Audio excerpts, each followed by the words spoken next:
12월 26일 월요일 황장수 뉴스 브리핑 시작하겠습니다.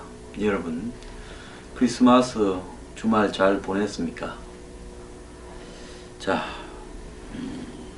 이제 이번 주가 이달의 올해의 마지막 주인데요. 한 해를 잘 마무리하는 그런 주가 되기를 바랍니다. 지난 크리스마스 이브 날 10시 한 20분쯤에 갑자기 반기문 유엔 사무총장이 박연차 태광실업 회장으로부터 두 차례에 걸쳐서 23만 불을 받았다라는 보도가 나왔습니다. 과거 2009년에 이 박연차 회장에 대해서 검찰 수사가 있었죠. 박연차 회장이 세종 정권이 NH 농협 정권으로 넘어가는 부분에 있어서 정보를 미리 입수하고 그래서 주식을 해서 돈을 많이 벌었다. 그리고 농협의 자회사인 비료화학회사 휴캠스를 헐값으로 인수했다. 이 과정에서 박연차 회장이 돈을 뿌렸다. 그래서 수사가 시작되었고요.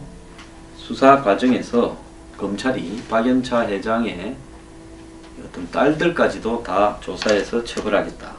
이렇게 이야기를 하니까 박 회장이 결국은 돈을 준 사람들을 다 풀었고 2004년 5월에 베트남 외교장관이 한국을 방문해서 한국 외교장관 공간에서 기업가들과 파티를 했는데 그때 이 박연차 회장이 태광실업이라는 베트남에 아주 큰 이런 회사를 하고 있죠. 섬유회사를요. 이 부분에 대해서 좀 베트남 주석 방안이나 베트남 사업에 대해서 반 총장이 도와달라는 의미로 20만 불을 주고 또 2007년 1월 달에 그때는 반기문 사무총장이 유엔 사무총장 취임했을 때 뉴욕에 있는 그 자신이 잘 아는 식당 사장을 통해서 3만 불을 줬다. 이렇게 23만 불을 줬다고 이렇게 나왔습니다. 시사저널이 보도했는데요.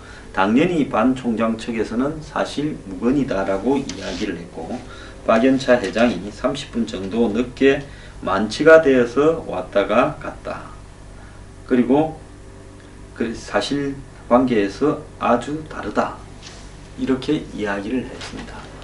그런데 이 박연차 회장의 비서의 다이어리에는 두 차례에 걸쳐서 박연차 회장이 반기문 총장에게 한 5만 불 정도 줬다. 이렇게 기록이 되어 있다라는 이야기도 있습니다. 자, 그렇다면 이 일은 어떻게 터져 나왔을까요? 왜 지금일까요? 자, 대선이 이미 시작됐고 예년 같으면 지금이 7, 8월쯤 된다라고 제가 이야기를 하지 않았습니까? 그래서 이미 검증이 시작된 것이다 라고 봐야 되고요. 반 총장에 대해서는 이것뿐만 아니라 여러가지 이야기들이 떠돌고 있고 이것이 가장 1번으로 나왔다고 봅니다. 당시 검찰 내부에서는 반 총장이 이런 박연차로부터 돈을 받았다는 이런 이야기를 검찰이 박연차 회장에게 듣고 정식으로 수사에 이렇게 접수받지는 않고 내사를 하는 그런 내부 수사 어떤 자료에 편철해서 캐비넷에 보관 중이다. 이런 이야기도 있는데 박연차 회장과 반기문 총장은 그런 일이 없다고 둘 다 이야기를 하고 있습니다. 자, 이 일은 저도요 한 몇 년 전에 들었습니다. 수사 중에 박연차 회장이 딸들까지 조사해서 처벌하겠다라는 검찰의 압박에 마침내 반기문 총장에게도 돈을 줬다. 또 노무현 전 대통령에게 아들 자식들 집 사는데 100만 불, 또 사이 연초로가 하는 그런 회사에 500만 불 등 600만 불을 줬다 해서 노무현 대통령에 대한 수사도 박연차 회장의 진술에 따라 시작이 되었고 이런 어떤 부분 관련해서 농협의 정대근 회장도 구속이 되어서 형을 오래 살고 있죠.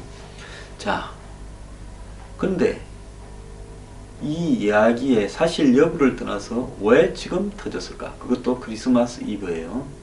아마 미국에는 휴가철이라서 대응을 못할 거다라는 어떤 부분도 이렇게 고려되지 않았나 싶기도 하고 27일 날 새누리당 개혁 보수 신당을 해서 탈당하겠다라는 사람들이 지금 일부가 이탈하고 있다라는 이야기가 나오는 타이밍에서 이게 터졌습니다. 결국 새누리당의 탈당파들의 세력을 약화시키려고 고도로 이렇게 기획이 되어서 현 시점에 터지지 않았냐. 자, 어제 오늘 이런 이야기들이 되면서 새누리당의 탈당파들은 나갔을 때 반 총장도 없이 우리가 과연 어떻게 당을 만들어 갈 것인가. 이런 소극적인 사람들은 고민을 할 거고, 또 충청권역에서 탈당에 과세하려고 하는 사람들은 멈칫하게 될 것이다. 이런 계산도 있다라는 겁니다. 그러면 이 일을 누가 주도했겠느냐, 이런 의문이 나오게 되겠죠. 자, 여기서 또 하나 우리가 눈여겨봐야 될 부분은 공소시효 부분에 관한 이야기인데요. 뇌물이 1억 이상이 되면 그간에는 10년, 미만이면 5년인데요. 2007년 12월에 공소시효가 바뀌어서 결국은 15년으로 1억 이상이면 이렇게 바뀌었습니다. 자, 그래서 공소시효가 없다고 검찰은 이야기를 하는데요. 저는 방송에 가서 공소시효가 있다 할랬는데 뭐 같이 방송을 한 사람들이 없다고 해서 마지막에 제가 꼭 그렇지는 않다고 이야기를 했습니다. 자, 2005년에 받았다라는 돈은 공소시효가 개정되기 전에 일이기 때문에 없다 칩시다. 그럼 2007년 1월달은 2007년 12월에 공소시효가 개정됐으니까 이것도 없는 거 아니냐, 이렇게 될 수가 있는데 1억 이상이면 10년이고 1억 이하면 5년인데, 자, 어떤 사람들이 아니 돈을 2005년에 받았는지 2007년에 받았는지는 잘 모르겠다. 어쨌든 돈 문제에 대해서 지금 3만 불을 받았기 때문에 5년이기 때문에 지나갔다라고도 볼 수 있겠지만은 2007년 1월에 돈을 받았다는 이야기는 확실하고, 또 두 사람의 관계로 봤을 때 언제 얼마 줬느냐는 부분은 사실관계를 다투어 볼 필요가 있다. 이렇게 해서 고소장이 접수가 되면요, 이거를 갖다가 2007년에 3만 달러 받았다도 조사를 해봐야 아는 거지, 솔직히 모르지 않습니까? 안 받았을 수도 있고 2007년에 10만 달러를 넘게 받았을 수도 있고 23만 달러를 2007년에 받았을 수도 있는 겁니다. 왜? 그거는 조사하기 전에는 일방적인 한쪽의 주장이고 둘 다 지는 사람 받은 사람 다 부인하는 마당이에요. 그렇기 때문에 저는 고소장이 접수될 가능성이 크고, 그랬을 때 공소시효가 끝났다고 이 사건을 그냥 접수를 받지 않는 일은 곤란하지 않겠느냐. 그래서 결국은 이 사실은 가려져야 될 거라고 봅니다. 그래서 공소시효가 의미가 있냐라는 생각도 있고요. 더 나아가서 일부 신문은 공소시효 살아있다라고 보도도 하고 있습니다. 중요한 것은 반 총장 측의 대응인데요. 사실 아니다라고 이야기할 게 아니라 이것 말고도 숱한 게 터질 것이 돌아다니고 있습니다. 그렇기 때문에 반 총장은 보도를 한 시사저널을 곧바로 고소를 하고요, 명예훼손으로 사실관계를 명확하게 가려야 국민들이 봤을 때 반 총장이 떳떳하구나 라고 생각을 할 겁니다. 그냥 기다 아니다 라는 식으로 이렇게 가는 것은 검증이 아니라고 생각합니다. 오늘 조선일보는 대선주자 검증과 정치 공작은 종이 하나 차이다 라고 이야기를 하는데요. 자, 지금 이 일에 있어서 공소시효가 지났니 안 지났니 하는 것은 중요한 문제가 아니라고 저는 보고 있습니다. 또 굳이 이 문제에 대한 공소시효를 따지자면 조사를 끝난 부분이 아니기 때문에 언제 얼마가 주어졌는가는 조사를 해봐야 아는 걸 겁니다. 아니면 돈이 아예 안 갔을 수도 있겠죠. 그렇다면 결국은 2007년 1월까지 이렇게 거론이 되었다면 이것은 공소시효를 따질 게 아니라 조사에 착수하는 것이 맞다라고 그렇게 보고 있습니다. 반 총장은 유력한 1, 2등을 달리는 대선 후보고요.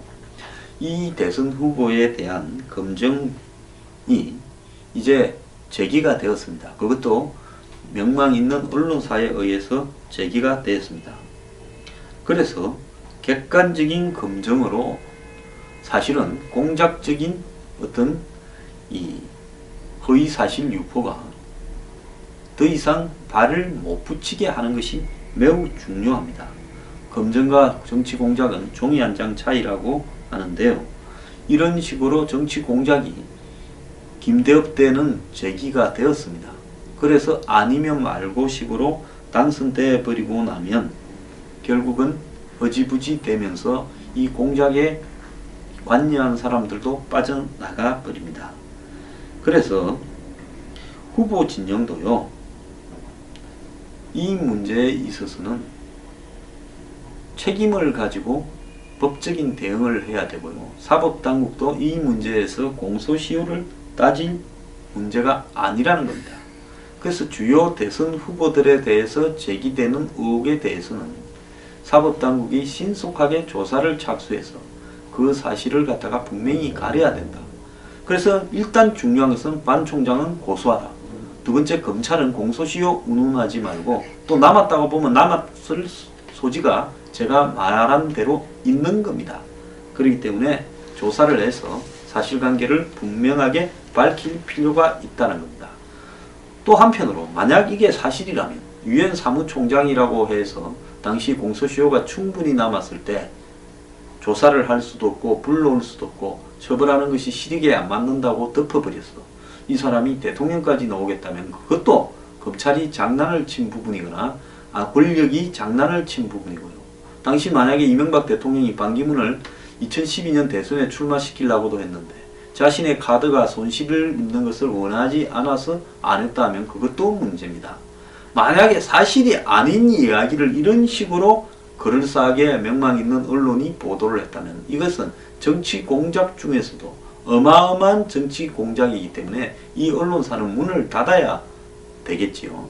그렇기 때문에 저는 이 사실은 법적으로 분명히 가려서 끝내는 것이지 당사자들끼리 기다 아니다 할 일은 아니라는 겁니다. 그런데 이 일을 제가 2009년쯤 들었는데 지금 7년 동안을 장안에 떠돌아다니고 있습니다. 알 사람은 다 압니다. 자, 이런 식으로 하나의 특정한 사항이 그럴싸하게 7년 동안 떠돌아다니다가 이제 보도까지 나오는 부분에서요.